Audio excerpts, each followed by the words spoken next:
All right, welcome to Pack Talk Podcast, episode 100, the big 100. And today we're talking about a special topic to me. It's what to do with your dog when you don't know what to do. This is kind of based off of my story with my own dog, Bane. And if you've listened to our other podcast episodes, you've probably heard me talk about his story before, a little bit of his story, but the way that I ended up rehabilitating him can work for you and your dog if you're kind of at wit's end. So I wanted to go into more detail, give you some more details on some ultimate dog rehabilitation. Or if you're a dog trainer, maybe you're training other people's dogs, maybe you have some aggressive cases or reactive cases and you're kind of at wit's end with them, you don't really know what to do the next step. This could be useful for you. And since we started the podcast, we've had people contacting us, and there's been people with aggressive dogs, reactive dogs at different parts of the country, and we've given them this protocol. So passing it on in a podcast format, hopefully it helps somebody out there. But this is what I did, my story. I've done it with multiple dogs at this point, and it's worked. So I know that it is a tried and true rehabilitation method. But Bane, my Doberman, he's now 9 going on 10 years. He'll be 10 years old this year, actually. Wow. Actually. Time flies by. Actually, yeah, 10 years old this year. Dang. Still in pretty good health. Learned a lot of lessons about health along the way, which we've talked about in other podcasts like injury prevention. For dogs and people. For dogs and people, yes. Yeah. But we've talked about his health and some of the things we've learned in injury prevention, longevity of the joints, longevity of the dog, longevity of their teeth, all that kind of stuff. But today we're talking about behavior. We're talking about mindset. So when he turned about 1 year old or so, he started reacting at me, reacting at members of my family, basically started reacting at everyone and every dog that we started coming into contact with. Never bit anybody, actually, but there were some safety, concerns of him making contact with somebody. And obviously that's stressful, and this happens. We talk to a lot of people. This happens somewhere around the 1 to 2 year mark. You haven't seen any issues with your dog. When they turn 1 or 2, you start seeing some reactivity. It could be towards other people, could be towards other dogs, could be towards the family. And this is generally due to the dog's hormones coming online, testosterone coming online. They've already had testosterone, but at this point it's becoming more online.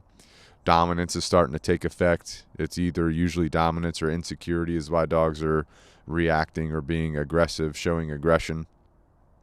So when this started happening, we got into dog training and got into training with a local company in San Diego, California.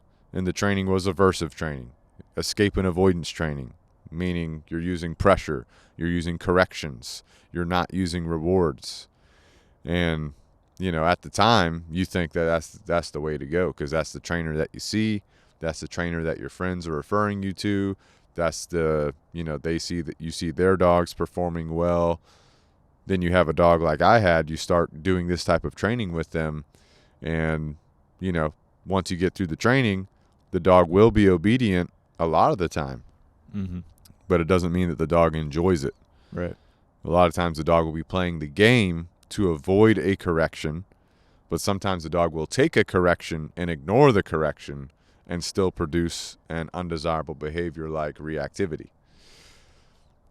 So, going through this training, this aversion training, this correction training, where you're not doing any rewarding, all corrections, his problems ended up becoming worse. He became more reactive at everybody, everything, became more reactive at me, specifically me. I'm the one doing all the training. So, Right. Of course, our relationship is going to degrade from this style of training. Yeah.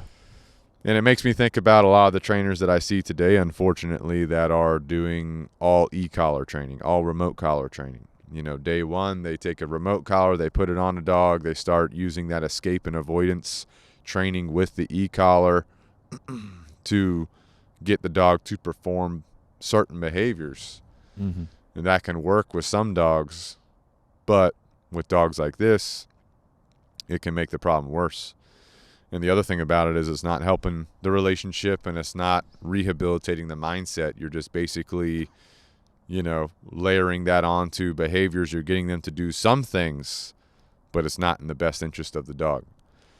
And there's a lot of large dog training companies, franchises, things like that. They have a quick 2 to 4 week training for their trainers, and then their trainers are sent out training dogs using this method of training. Not good to go, in my opinion, which we've talked about before. But anyway, this style of training was, again, making his behaviors worse, making our relationship worse. The trainer that I was working with at the time, and at this point I was working for them because that's how I started getting into dog training, working for this trainer. They started having me doing force fetch with them, which basically is you're forcing the dog to grab onto something with their mouth and hold on to it. If they let go, they get corrected for that. You're not teaching them it to them. You're basically shoving something in their mouth, and then if they let go of it for whatever reason, you start correcting them. This is an old school method of fetch training that a lot of hunters will use, and I'm not a big fan of force fetch because of what it does. The dog doesn't like doing the fetch. The dog doesn't like holding things in their mouth. So again, it's degrading training, it's degrading mindset, it's degrading relationship.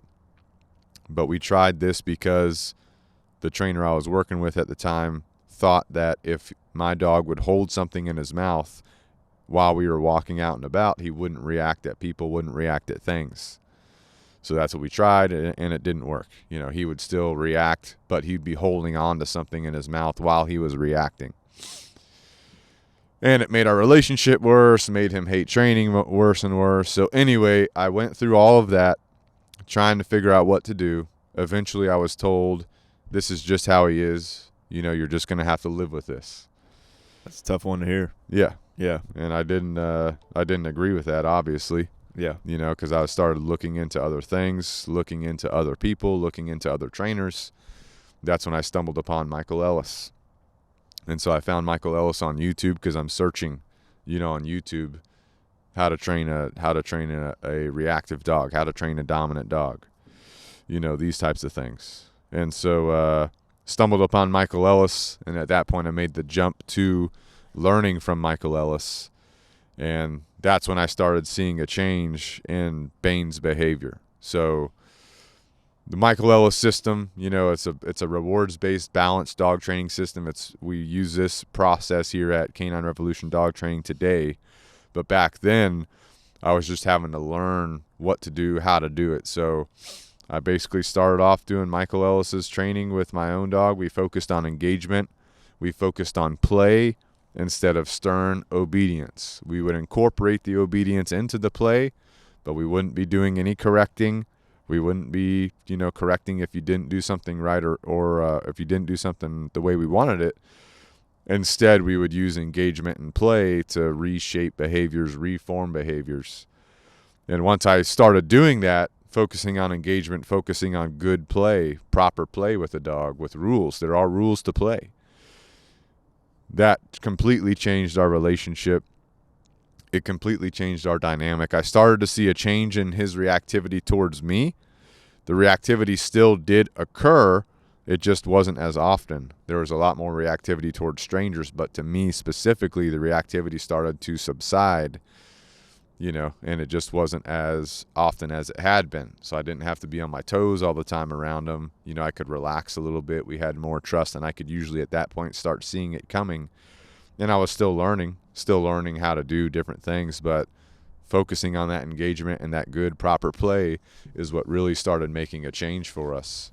Yeah. And so from that point, at that point I had started Canine Revolution Dog Training after I finished training with Michael Ellis, moved back to South Carolina, and at that point is when I met a guy named John Smithhart, who we're still friends with today.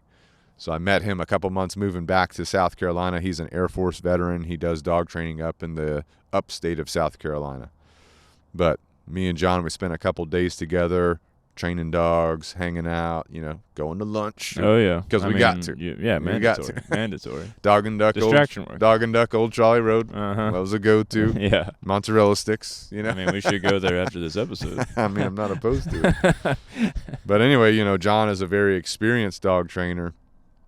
And so I'm telling him about everything that happened. I'm telling him about the old training I've done, the Michael Ellis training I've done, everything I'm trying. There's still some, reactivity towards me, reactivity towards other people. Mm-hmm. And so he just gave me some advice of things that he had tried. And so what I did was I basically took John's advice.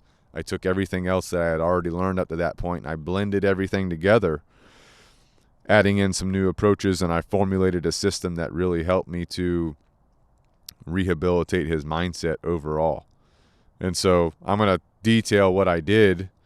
I don't recommend all of the steps of what I did for everybody. Mm-hmm. But if you've tried everything with your dog, if you still find yourself struggling with aggression or reactivity, it's possible that this could work for you. So you could give it a shot, right?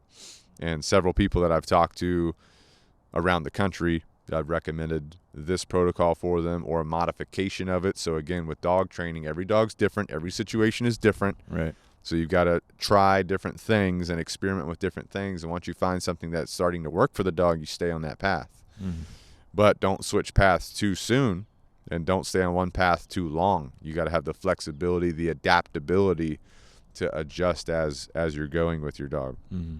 And that's where an experienced trainer can help you. Right. And even if you're a dog trainer, sometimes you need the advice of a more experienced trainer or a trainer that is outside of your normal circle. Yeah. And that's what John was for me at that point, Mm-hmm. right?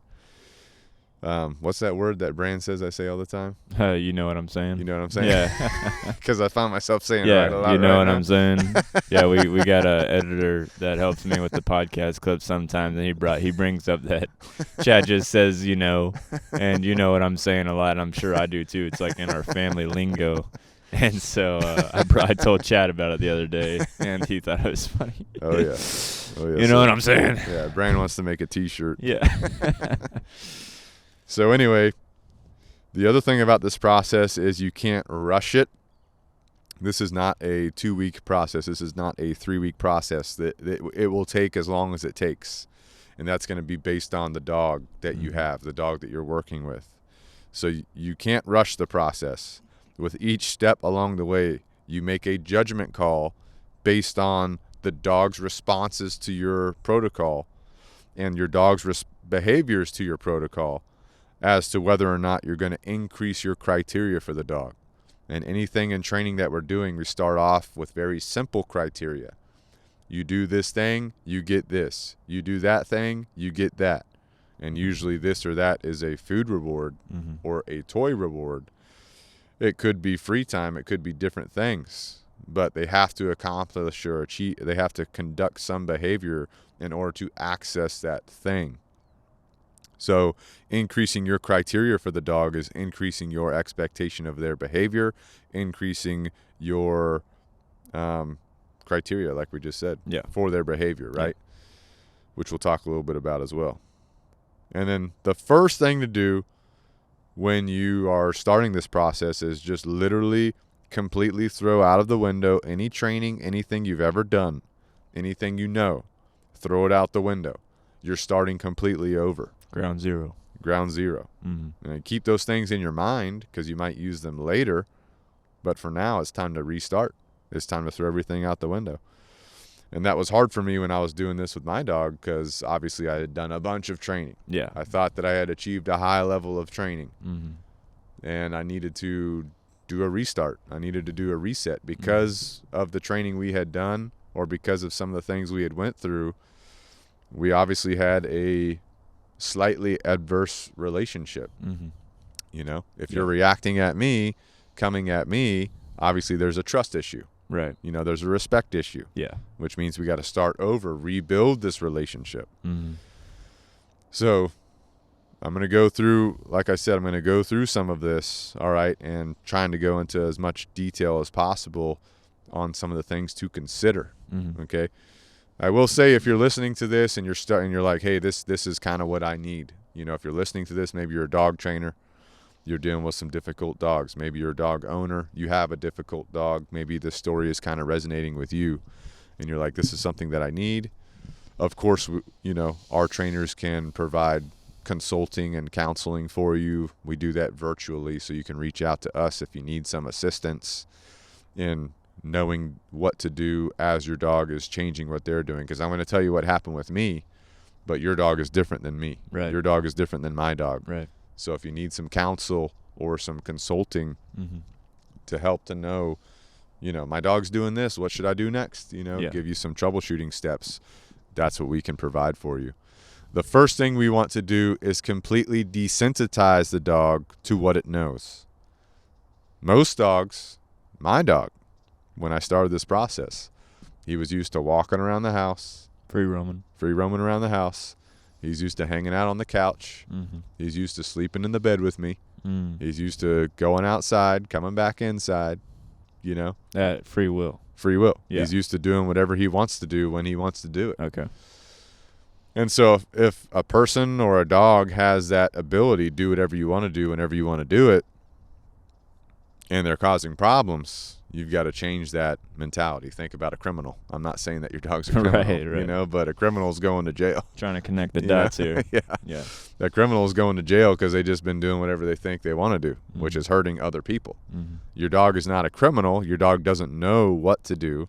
But if your dog's reacting at people or reacting at you, obviously this is crossing a boundary that the dog should not be able to cross. The dog doesn't know not to do that. The dog is confused. So you have to reset your dog's mindset. And so desensitizing the dog to what they know requires heavy management and some isolation. A dog is a pack animal. So it wants to be with other dogs, with other people. There are some outliers, but for the most part. And so some isolation work is going to help peel those layers back in the dog's brain. If they're always used to being with you and now they're forced to be separated from you, or separated from what they know, that's going to peel some layers back. That makes the dog able to rebuild their brain, rebuild their chemical in their brain, chemistry of behavior in their brain. Right. So it can be tough for you. Yeah. It can be tough for your dog. Yeah. I know when I did this, it was tough for me because the first thing we do is we set up a kennel in the house somewhere that's not often used. Like a spare bedroom is what I used, and you put your dog in that kennel, and then you walk out. And I'll tell you what to do next in a second. But doing that when you're used to having your dog following you around the house, but also not trusting your dog because you never know when the reactivity's coming. Yeah, you never know when something's coming. You can't walk down your street without your dog completely blowing you off to react at other people, other things. Yeah, I mean that's the level that we're at. Yeah, this is for the extreme cases. Yeah. So that obviously requires a change in mindset, And so it's obviously tough for you as a human because you like your dog, you like your dog's companionship, even if your dog's coming at you sometimes like my dog was. There's a bond. There's a bond there. To some degree. But you gotta peel this back to rebuild. Mentally break it tough. Down to rebuild it. Yeah. You know what I'm saying? Yeah. You know? You got to be mentally tough. You know what I'm saying?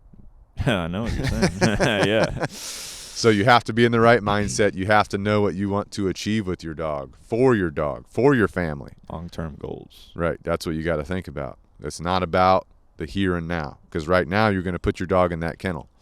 You're going to do a little bit of isolation work. You're going to do some heavy management work. But you know that in the long term, that's not what it's always going to be. You might be doing this for, a couple weeks. You are not going to be doing this for a couple years. Yeah. So what you do, you set up a kennel in your house somewhere that's not often used, like a spare bedroom. If you have a garage, you could use your garage, but I would make sure that it's climate controlled. Yeah, you don't want to be, right. You don't want to be too overheating them or yeah. freezing them. Yeah. It's got to be climate controlled. So for me, about 70 degrees is okay. You keep it 70 degrees through the summer, through the winter, you're good. Summertime you could go up to 74-ish. Yeah. Wintertime you could go down upper 60s if you wanted to, but somewhere in that range. Not torture. Not torture. You're not trying to torture. You're not trying to torture your dog. Yeah. You're trying to be fair, but you got to get that isolation in. Right. So you set up the kennel. You put your dog in the kennel. Your dog can have water in the kennel. Obviously, we're not dehydrating our dog. Right. water in the kennel. The only time your dog comes outside the kennel is to go potty on a leash with you. That's the only time. There's no free roaming around the house. Mm-hmm. There's no chew toys in the kennel. There's no anything. The only thing your dog does is come out, goes potty with you, and then goes back to its kennel. When you take your dog out of its kennel, you don't say anything to it. You be a neutral entity to your dog. Take it outside, let it go to the bathroom, bring it back inside.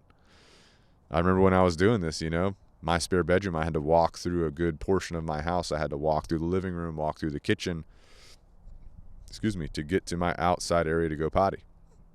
And so I'd be walking through the kitchen, and my wife would be in the kitchen, doing wife things. Right. I'm just kidding. Hey, easy. She ain't going to listen to this. Yeah, no. But she'd be, in the kitchen or in the living room, and my dog would run over to her looking for attention, because that's what your dog's used to doing. Your dog's used to coming up to you, getting pet. You're not petting your dog. Yeah. You're not giving it anything. Ignoring. You're ignoring it. You're a neutral entity. Right. If your dog's begging you for pets, you withhold them. Because what we're doing, remember, we're peeling back the layers in the mind. We're rebuilding the mind. So you have to do some of that heavy management, that isolation, that desensitization.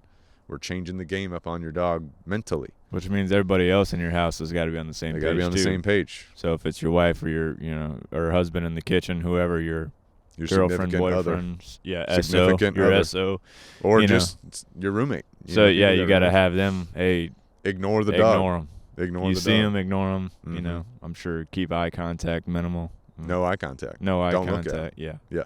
Act like they're not even straight there. up ignore. Act like they're not even there. Yeah. Which is tough. Yeah, it's tough, like I said. Yeah. But you got to think about your long-term goal. Oh yeah. And so I'd walk him through the living room. She would ignore him. He'd be running, up to her trying to get attention, like he's used to doing. Yeah. Not getting any attention. We're completely changing the game. Now you got to earn attention. Yeah. You see what I'm saying? Yeah. Take him out to go potty, put him back in the kennel. My dog, because when I was doing some early training, I taught him to bark on command. And so he knew how to bark, so he's making noise and whatever. If your dog's making noise in the kennel, you ignore it. No feedback whatsoever. Because if your dog's barking and you walk in there and you're like, shut up. Yeah. Whatever people say to their dog. Yeah. Be quiet. Right. Stop barking. little Bessie, southern, I told you. Yeah, Bessie. little southern boy. Southern dad. Yeah, southern dad. Oh, keep your dog quiet. Anyway, if you do that, you're reinforcing your dog. So they'll learn I can make this noise and get attention. So what if your dog's going ham for ignore it. That's what my dog for was doing. 30 minutes, my an dog hour? was going ham. Yeah. Hope you don't have neighbors. Ignore it. Tell your neighbors, hey, buckle down. Give them a bag of candy or something. Yeah, give them a case of Jocos. Here's a present for the next Give couple them some days. milk. Yeah. Yeah. This is for dealing with my dog's noise. Get them a $50 gift card, Amazon. And I lived in a neighborhood, and so if you were outside, you could definitely hear my dog barking, but I was good friends with my neighbors on my left and right. You know what I'm talking about? Oh, yeah. Scott and Dave. I know. I know them quite well. I told them what was going on. They're like, all right, you do what you got to do. Yeah. Yeah. And you had the good neighbors. Yeah, they were good neighbors. So after you do that, remember your dog can have water in the kennel, not food. So the next step is now you're going to incorporate food. And you could do it the first day you start this. You could wait about a day too. Your dog's not going to starve or anything, but now you're curbing their hunger drive. So now they're getting hungry, right? In the dog pack, in the natural dog pack, there's an order to the pack. There's a hierarchy. There's a hierarchy in our human world too. So in the dog pack, the highest in the hierarchy eat first. The lowest in the hierarchy eat last. So we're going to mimic this. So we take our dog out to go potty. We have our dog's food in a bait bag, which is basically a fanny pack. Yeah. You could put it in a hoodie pocket. You could put it in your pockets. Doesn't matter. Yeah. You put your dog's food in something that you're wearing. When you take your dog out to go potty, your dog's going to the bathroom, whatever. If your dog looks at you, you can very calmly say good Reach into your pocket or your bait bag with the food, grab some food, hand it to your dog. Your dog can eat it out of your hand. If your dog doesn't start doing that, it just goes right back to its kennel. So you take your dog out to go potty. Remember, while you're doing that, you're neutral to your dog. No eye contact, no talking, no touching. You're only holding the leash.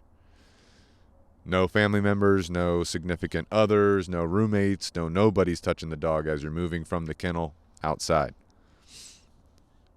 When you get out there, after your dog goes potty, not before, after your dog goes potty, or they've had the opportunity to go potty, if they start looking in your direction, and they could look at your belly, they could look at your legs, they could look at your chest, they could look at your face, they could look at your hands. It doesn't really matter at this point. We have low criteria at this point. Right. Our criteria will increase as time goes on. So if my dog looks in my direction, I simply say, good, grab some food, give it to him. If my dog realizes that they can get something from me or they can get food by looking at me, they'll start doing it very rapidly, right? They'll start looking. Then they'll start looking where that bait bag is or that food's coming from. Yeah. Good, reward, good, reward, good, reward. You can do it as much as you want. I would limit it to, no longer than 10, 15 minutes. Then you take your dog back inside to its kennel. And you can do this for a couple days. But then your criteria must increase. And your criteria is going to increase to your dog must look at your face, not your bait bag, not your hand, not your pocket, not your belly, not your legs, not your ass. Whoa. Nothing. Hey. Hey. Just do that one out there. Your dog's got to look at your face. And the reason for that is this is going to layer into other things later. But what it's doing is it's beginning to increase criteria. It's beginning to shape your dog's brain, your dog's behavior. That eye contact with you is a good thing. And this is what really changes that mindset, especially from a dog that was reactive towards you or reactive towards other things to looking at you and associating that with food and reward and pack mentality. You know what I'm saying? Because now they're getting that social interaction they want. Looking at you becomes a constant behavior, which is what we want. Right. So we do this. We increase our criteria to looking at my face. Once my dog is reliably looking at my face when I take it outside to go potty, once that happens, now I'm going to continue on progressing my training in a standard training progression that we do at Canine Revolution Dog Training. All right, so I'm going to go through everything. The muscle memory for obedience, the verbal markers, the leash pressure, the accountability with the leash, accountability with the remote collar, conditioning the remote collar, generalization work, socialization work, distraction work. I'm going through all those things. And if you want the detail on how to do that, we've did a whole podcast, Pack Talk Podcast, episode 96, that takes you through that progression.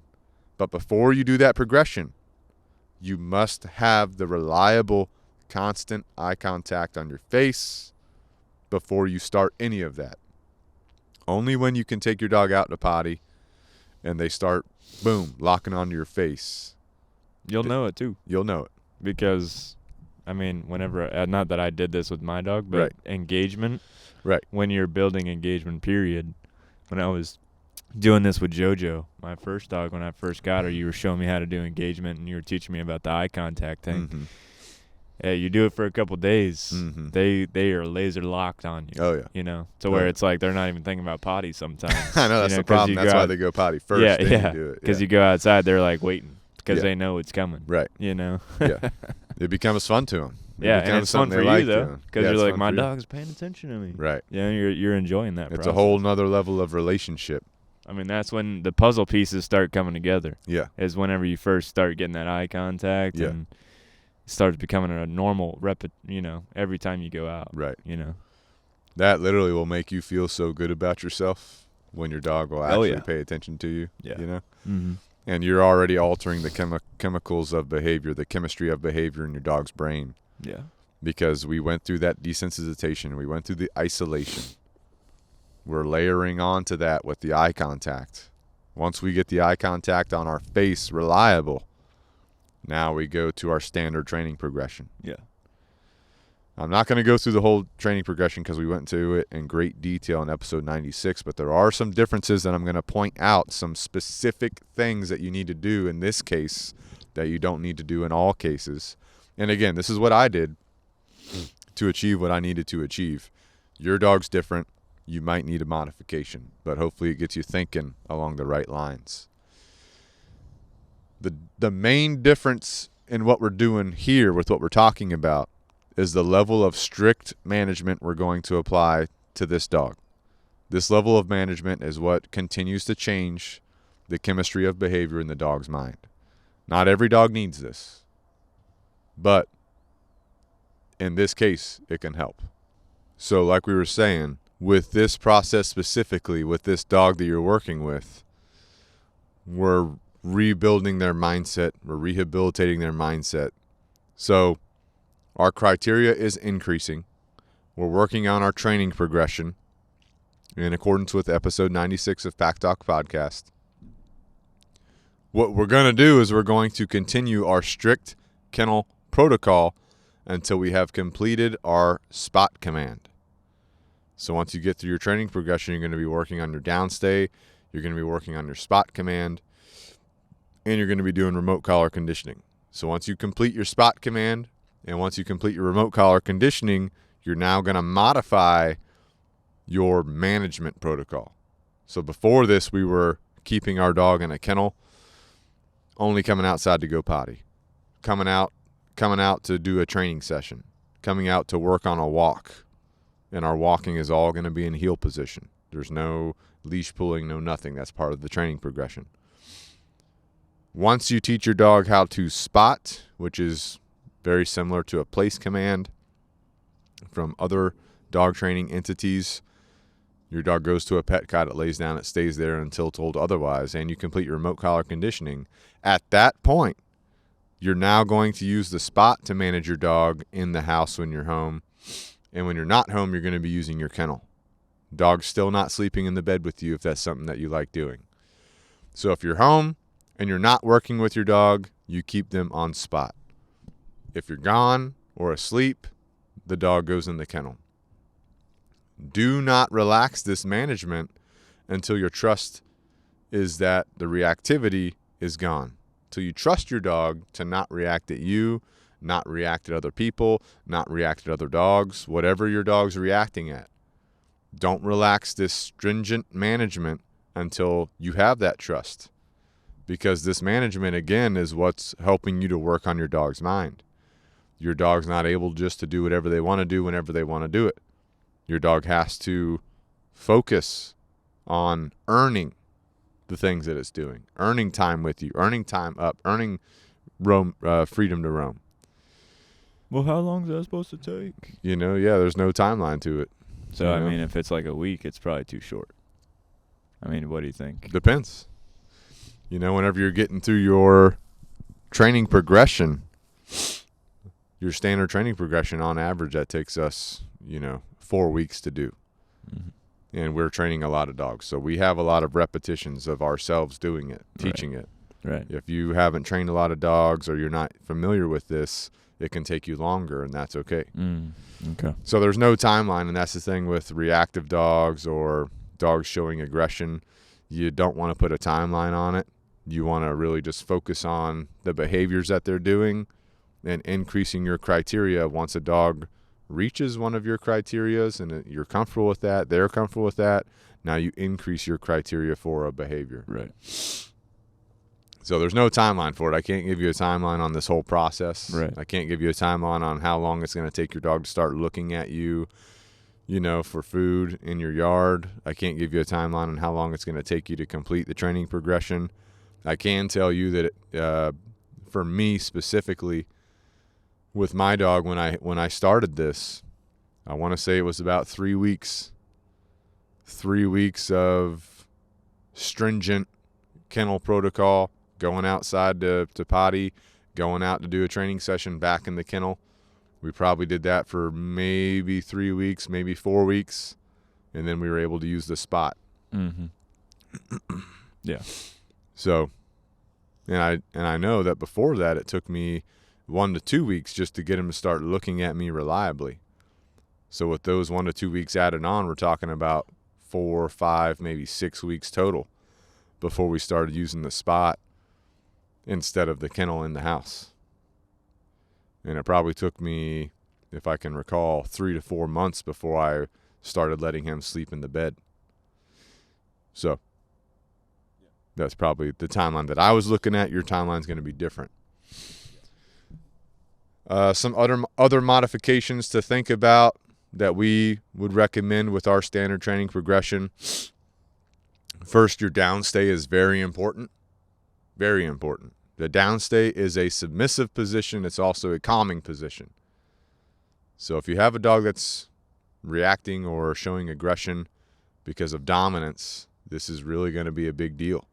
That dog may not want to lay down for you. It may not want to stay for you. It's a submissive position. So you work on your downstay, but not just a downstay, a calm downstay. A dog showing you that they're calm in the downstay is what you're looking for. This means that their hips are relaxed. Maybe they have a front paw tuck. Dog not being hyperactive about looking around. This is a big deal, So as you are working on your downstay, it's not just simply laying down and staying there for 30 minutes, 1 hour. If your dog can downstay for 5 minutes, you haven't achieved a downstay. You got to reach that 30 minutes, 1 hour mark of your dog doing a downstay. But you're also looking for that relaxation. So I know that this was a struggle for me and my own dog. He wanted to look around at things as we were going through this process. And he was previously reactive to a lot of things, right? But going through this process is when the reactivity stopped. So I put him in a downstay, and I wait for his hips to rock to the side to tell me that he's calming down, that he's more relaxed. Instead of looking around, concerned with everything around us, giving me good eye contact, showing me calmness, rocking those hips over, that tells me that he's going to a calm place mentally, that he knows to calm down, that he knows not to worry about things or react at things. So with the downstay specifically, you achieve this in a progressive way. So you do your backyard, your dog in a downstay, looking at you, hips rocked, relaxed. Once that happens, front yard, downstay, looking at you, hips relaxed. Once that's easy, you walk down the street, on your walk, downstay, not downstay, looking at you, not worried about everything around him, hips relaxed. Community center in your neighborhood, to the park, to the hardware store, to the busy area in your town, to the farmer's market, whatever. Build it up. Right. Slowly increase your criteria like we've been talking this whole time. So I increase my criteria from my backyard to my front yard, down the street, community center, park, hardware store, busy area, farmer's market, etc. All those are an increase in criteria. But the main thing is you're generalizing the behavior of going into a downstay, relaxing, throwing those hips over, giving you more eye contact than anything else going on around you. This is the rehabilitation part, because your dog has been used to going out to an area, looking around at everything, reacting at things, pulling on the leash, not respecting you, those kind of things. So you're changing everything from that hyperactive mindset or insecure mindset or dominant mindset, depending on your dog, to remaining calm, knowing that they can trust you, which also means that if people are trying to come up to you while you're doing this process, you're not allowing people to interfere with your dog. So you're keeping a good boundary around your dog that helps your dog trust you more, right? Yeah. So that's what you're focused on. Those are the main modifications. First of all, like we already said, you're changing your kennel protocols from your dog being in the kennel if it's not going out with you into the yard to train or to potty, to being on the spot in the house if you're home, and then kennel if you're not home, to, your downstay is one of your main priorities. Once your downstay is really solid, then I would start focusing on walking and getting good eye contact. So doing some healing eye contact drills, walking eye contact drills, because the downstay is kind of our foundation of calmness, our foundation of good eye contact. Now we're increasing our criteria. We're increasing our criteria to have the same relaxed mindset now that we're moving. Yeah.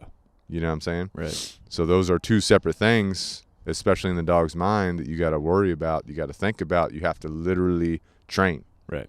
It's not just going to happen on its own. Mm-hmm. And again, there's no timeline. It takes time. Mm-hmm. You have to take your time, trust in the process, know what your criteria are, know what your next criteria is going to be. And this could just be something that you're coming up with in your own head. Okay, I'm able to walk down my street with my dog calmly next to me, doing regular check-ins with me when they're looking at me, muzzle tapping me on the hand, whatever. I'm able to do that, so now I'm going to walk around my whole neighborhood. Maybe that's a 3-mile walk or whatever, and I want the same behavior. If I struggle to do that, now that's my priority to work on that in my neighborhood. Right. Once my neighborhood's easy, I'm going to do that at the local park. Mm-hmm. Once the local park's easy, now I'm going to do that at the local hardware store, the farmer's market, anywhere and everywhere I can go. Mm-hmm. So that's your increase of criteria. You see what I'm saying? Yeah, absolutely. The main thing is you have to push the increase of criteria. Do not remain stagnant. So as soon as a criteria that you're working on becomes easy for you, easy for your dog, now you have to up the game. Now you have to up the level of what you're looking for. Remember your long-term goals. Yeah. Because, you hit one of those points. Let's say you get the downstay on lock, and your next one is that focused heel. You might get tired. Right. Mentally, because you're like, dude, I gotta do this shit all the time. Right. I'm always trying to. I gotta go. You Right. might find yourself, because it's probably taking up your free time. Right. So it's like, what are your goals? Like, is your dog changing its behavior more important than your other remaining free time? Yeah. If you got that extra 20 minutes to train, rather than scroll on your phone for 20 minutes. Right. You have to want it. You have to be deliberate about it. Yeah. You have to integrate this in your life. So that brings up a good point, integration of what you're doing. Most people will do a walk in the morning with their dog, walk in the evening with their dog. Mm-hmm. As you're going through this process, I just recommend replacing those walks with the sessions. Yeah, training. You'll get back to walking later. Yeah. But right now we're literally changing the dog's mindset. Yeah. The tough part is when you're at the beginning part of this process and your dog's in a kennel and you're taking it out to go potty, your dog's going to need to go potty several times throughout the day. So every time you take your dog potty, take a couple minutes to try and get that eye contact going before you put them back in their kennel. And you are reducing their physical exercise at the beginning of this because your focus is rebuilding behavior, not walking them in a bad way. Mm-hmm. You don't want to be getting in bad repetitions that are of behavior that are going to work against you. Yeah. Because if you're working on this, you're working on the desensitization, the isolation at the beginning of this process that we talked about, but you're walking your dog and your dog's reacting on the walks, you're working against yourself. It's got to be 100% commitment. Yeah. 100% commitment to your goal. 100% commitment to your mindset, your mentality towards this process to getting your dog where you want them to be. Yeah, especially at like week 3. Right. Like after you've got a lot of progress. Right. You're feeling good. Right. And you want to take one day off. It's like you got to keep going. Yeah. You can't slack off. Right. To get that desired behavior. Right. You got to hold the line with the progress you've made, and then you got to slowly increase the line from the progress you've made. So integrate it into your life, your routine, whatever's working for you. Talking about a day off. Let's say you're off on a Sunday, for example. Mm-hmm. You've had a hard work week, and you're just feeling like you need some you time or whatever. Yeah. Reduce your training sessions that day. That's fine. Right. But get in what you got to get in. Your dog has to go potty. So when you're taking your dog potty, because you're taking it out on a leash through this whole process, through the training progression, you're taking it out on a leash until you're off leash trained. Right. Which is part of that episode 96. Mm-hmm. So you're on a leash up until that point. So you got to take your dog out to go potty anyway. So take a couple minutes to do some quick training. Right. And then go do your thing after that. Yeah. You know, you can definitely do it. Yeah. Be smart. Yeah. So again, keep your mindset straight. Keep your mindset on the path for what you're working towards, and have your end goal in mind. Now, there are some people that are like, this is too much work. I'm not doing all this. And that's understandable. And I would just say, you know, learn how to manage your dog in your day-to-day life to avoid the things that you don't like it doing. If your dog reacts at, you know, if it's reacting at you, that's the problem. You know, you're going to have to, you're going to have to change that. Yeah, you probably can just But let if your that dog's go. just reacting at, you know, people walking through the neighborhood or whatever, you can try to manage that to the best of your ability in your day-to-day life while you're still doing what you want with your dog. Yeah. So you got the management side where you're just managing the problem. Then you have the rehabilitation of the problem. You see what I'm saying? The rehabilitation of the problem is what takes more time to complete, more time to achieve. Mm-hmm. But if you can do it, you know, your life will be better. Yeah. You know, you'll be able to enjoy your life more with your dog. Yeah. So. Or you could just call us. Or you can call us. But even if you call us, you know, like let's say you send your dog to a board and train. Right. Like what we do. Mm-hmm. You send your dog to a board and train. A dog like this that we're talking about, you're still going to have to do some work. Oh, yeah, for sure. Because the dog, you know, will perform. It will get to a very high level. There's still the relationship factor with you. Mm-hmm. There's still the factor of being home in territory versus being at the board and train location. Yeah. So even if you do that, you know, what you can do, and it will help get a lot of the work done for you, there's still going to be some things that you're going to have to work through at home. The good thing is if you do a board and train like what we offer lifetime support. So we're going to be supporting you for the life of your dog through the remaining things you need to do at your house. Yeah. And providing you counsel and all that kind of stuff as you go through it, you know. Yeah. Or you could consult with us, you know, virtually, get some virtual consulting going with some of our dog trainers to guide you on how to do it yourself. Mm-hmm. So there's a couple different ways you could do that, you know. Mm-hmm. But this kind of dog that we're talking about, it's a serious dog, you know, and it's a serious problem. It's very stressful for a lot of people to have a dog that's at the level that what we're talking about you would do this with, that what I did with my own dog. And I've done it. I know it can be done. I've had a lot of people I work with that have done it as well. Some that are currently doing this process. And it takes time, and you just got to stick with it, you know? Yeah. What happens, though, unfortunately, is if you're starting this and then you see something pop up on social media and you're like, I want to try that because it's another dog trainer or whatever, and you stop one protocol, you jump to something else to see if it's going to work. Now you're kind of changing things up too soon. Yeah. You know? So stick just to the process. Stick to one process, stick to one plan, have a plan, focus on getting your reps in. Don't jump around too much because that's going to hurt you. Yeah. You know, just like with anything. Yeah. So anyway, let us know what you guys think about that protocol. Let us know what you think about that discussion. If you're trying it out yourself, let us know how it's going for you. Before we wrap up here, we've got some sponsors and affiliates real quick. First of all is Canine Revolution Dog Training. Obviously, that's our dog training side of the house. We've got a number of trainers. We're bringing more trainers on to support more people. And you can contact us, info@caninerevolutiondogtraining.com. That's our email, or our phone number, 843-213-2676. We want to support you and your dog for life. And we offer a number of ways to do that. We've got our board and train programs. People from all over the country send their dogs to us for the board and train. That's where we get the legwork of your training done for you. And a dog like we're talking about today, there's going to be some things homework we send home for you to do. We've also got private lessons. You can do private sessions with us locally. We can come to your house. You can come to us. We've also got virtual lessons, so we can do lessons with you virtually. We've also got virtual consulting. If you're a dog owner, if you're a dog trainer, if you need some virtual consulting, we'd be more than happy to consult with you.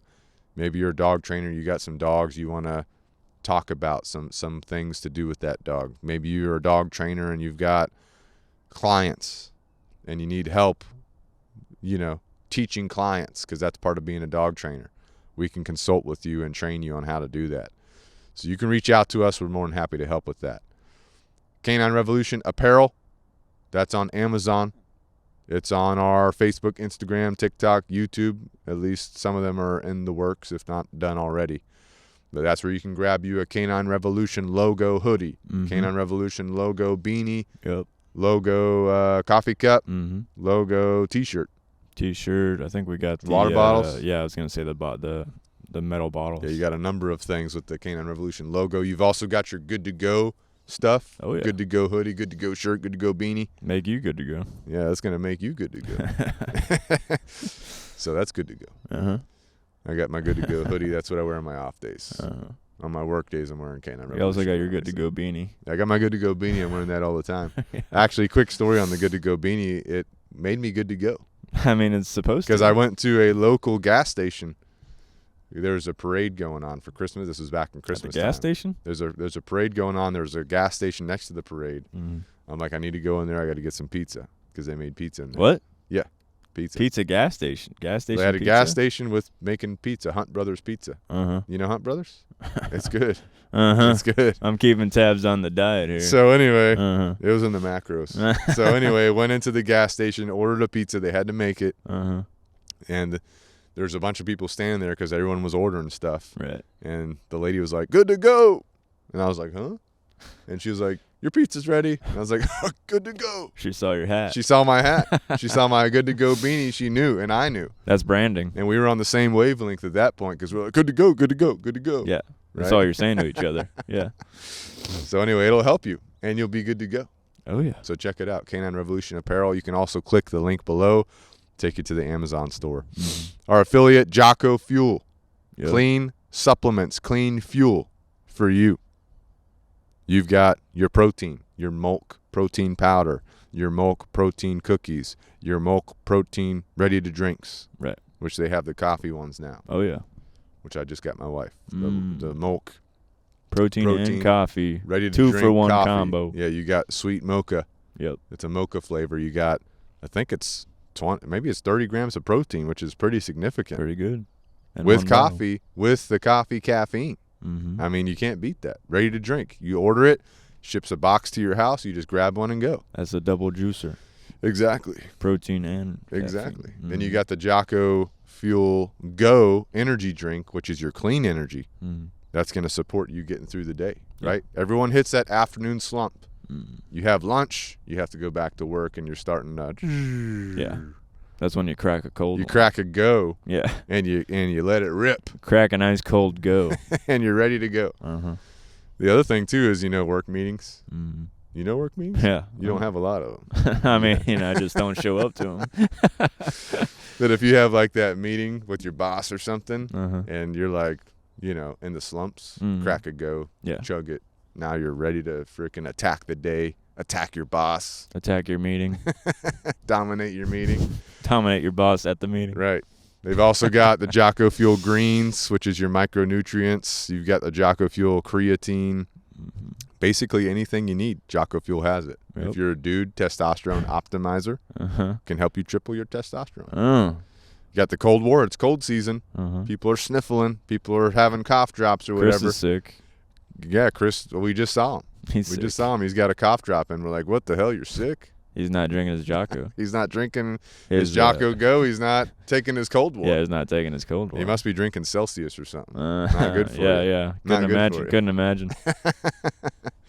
Anyway, Jocko Fuel, you can go to jockofuel.com. You can click the link below.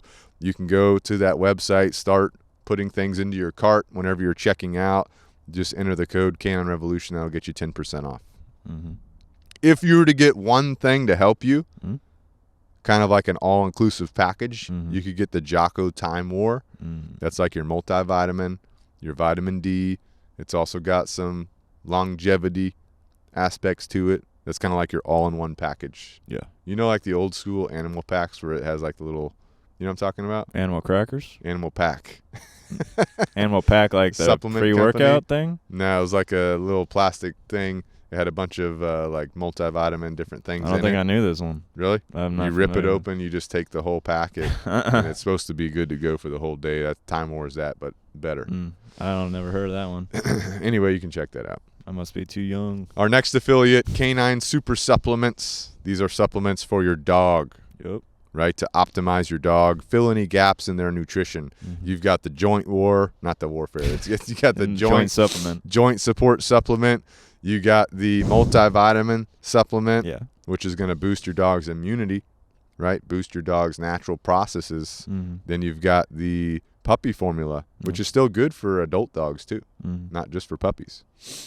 And then you've got the weight gainer too. If you have a dog that has a high metabolism, maybe needs to add some weight on, you can add in the weight gainer. It comes in a powder. You just add it to your dog's food. You can put some water in there if you want to, mix it all up. Your dog will destroy it. But it's all natural ingredients. Again, filling gaps in your dog's diet. So me personally, I have my dogs on the joint supplement, the multivitamin, and the puppy formula. And I just give them a half dose of the puppy formula.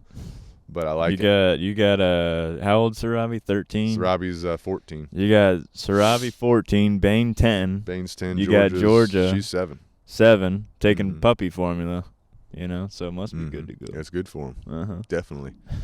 And, they move around really good. They're all, except for Sarabi, she's not as active as she used to be. But Bane and Georgia are still pretty active. They get multiple walks a day. They love running around. They love doing stuff, so it really does help. Keeps them young. Keeps them young. Keeps them in that puppy mentality. So you order it on caninesupersupplements.com. That's the letter K, number 9, supersupplements.com. You can use the discount code Canine Revolution for 15% off. And again, it's going to help support your dog. It's going to fill gaps in their nutrition. We also have another affiliate, which is We Feed Raw dog food. This is taking your dog back to the way they're supposed to be, the way they're supposed to eat, with raw dog food delivered to you, delivered to your door. You don't have to go out and get it. That's what I'm talking about. You don't have to source it. You don't have to put it together, right? There's no question about what's in it. You can go on to WeFeedRaw.com, set up a meal plan for your dog, and they'll just ship it to you as you need it. And you can also try out different proteins or whatever. I have my dogs on the red meat protein. So that's your beef, that's your venison, that's your lamb. And they just send me the box, and then I just unload it, and I divvy it up into their food. Now, me personally, I do a hybrid meal for my dog. I give them some kibble. I give them some We Feed Raw on top of the kibble, so like 50% kibble, 50% We Feed Raw. Right. To, keep my dog food budget friendly. Yeah. You know what I'm saying? Because if you were to go 100% one way or the other, it could throw off your budget. But I want to optimize my dog's nutrition just like I optimize my own. Right. So I got 50% kibble, 50% raw, and then I've got my Canine Super Supplements I add in there. And to me, that's the whole package, right? It's getting them all benefits from having kibble, benefits from having raw, benefits from having the micronutrients and the supplements. And so my dogs destroy it, good to go. Booyah. So I definitely would check out We Feed Raw. Go to WeFeedRaw.com, sign up for a meal plan. You can cancel it anytime if you need to. If you use the code Canine Revolution, you get 25% off. All right. 25? Okay. I mean, that's pretty damn good. That's pretty good. 25. Yep. I mean, that's a fourth. Go check it out. Of the price. It comes in like a package, right? Yeah. You have like kind of like a pound of ground beef. That's what it comes looking like. Yeah. And what I do is I just throw it. It comes with a little container too, but I throw it in like what do you call those containers you just put leftover food in? Just like a Tupperware? Tupperware container. Yeah, like I put one in a Tupperware container. I cut the top of it off, and then I just use a fork and I divvy it up for each dog every day. Good to go. Don't get it confused with your ground beef. Well, yeah. Well, I mean, you could eat it. It's fine. You probably could eat it. You could eat it. It's fine. Just make sure, you got your meats. And the other thing about raw food is, generally it can be messy to handle. It can be hard to distribute. With the We Feed Raw setup, it's very easy. You keep your packets in the freezer. You pull one out the day before you're going to start using it. Put it into your Tupperware. You start divvying it up. I have one meal plan that's designed for Bane, my oldest Doberman, my biggest Doberman, and then I just supplement my other dogs with his meal plan food. Yeah. You see what I'm saying? So Yeah. he gets the meal plan, him, and then I just divvy it up. I take portions out of that meal plan for my other dogs, so they're all doing the same thing. Yeah. Again, trying to be as budget friendly as possible while achieving optimal nutrition for my dogs. Oh yeah, that's what we're looking for. Again, if you need virtual lessons, no matter where you are across the country, across the world, you can hit us up, Canine Revolution Dog Training. If you need virtual consulting, if you're a dog trainer, dog owner, hit us up. If you need guest speaking, business consulting, you can contact us as well. Again, our email is info@caninerevolutiondogtraining.com. Our phone number, 843-213-2676. You can contact us on a social media platform as well if you want, and we'll work to getting you into contact with the person you need to get into contact with. If you appreciate the podcast, please leave us a 5-star review on your favorite podcast platform. Please leave us feedback. You can email us, text us feedback. We love getting feedback. We want to hear about what you want to hear. We've had a couple submissions recently about some episode topics that we're going to put into our future episodes. So we like that feedback. It helps us make content for you, give information to you that you want to hear, that you need to hear. Yeah. Because we're here to support you. Absolutely. And for all of you out there who think you've hit the end of the road, maybe with your dog, like we talked about today, you think it's the end of the road. You think you're going to deal with this problem that you're dealing with forever. Maybe you think you want to lose hope. You know, you got this dog. Maybe you rescued it. Maybe you've raised it from a puppy. And you think you've tried everything. And you've been to a number of trainers. It's been hell. It's been hell. And you still got a problem. You think you can't do it anymore. Well, I'm here to tell you you can. But you got to do it yourself. You got to take action. Yeah. You got to make a plan. You have to make priorities. You have to get your repetitions in. You might have to think outside the box like we talked about today. Those kennel protocols, that isolation work, that desensitization work, that can be hard on a human to do that. You think you're being hard. Tough love is what your dog needs. Yeah. Tough love is what you need sometimes. True. Be consistent. Execute your plan. You will see results if you can stick to it. Try it out. Let us know. Don't give up. Make a plan. Change your plan as you go if you need to. Execute. Get your results that you need. And until next time, this is Pack Talk Podcast. Out.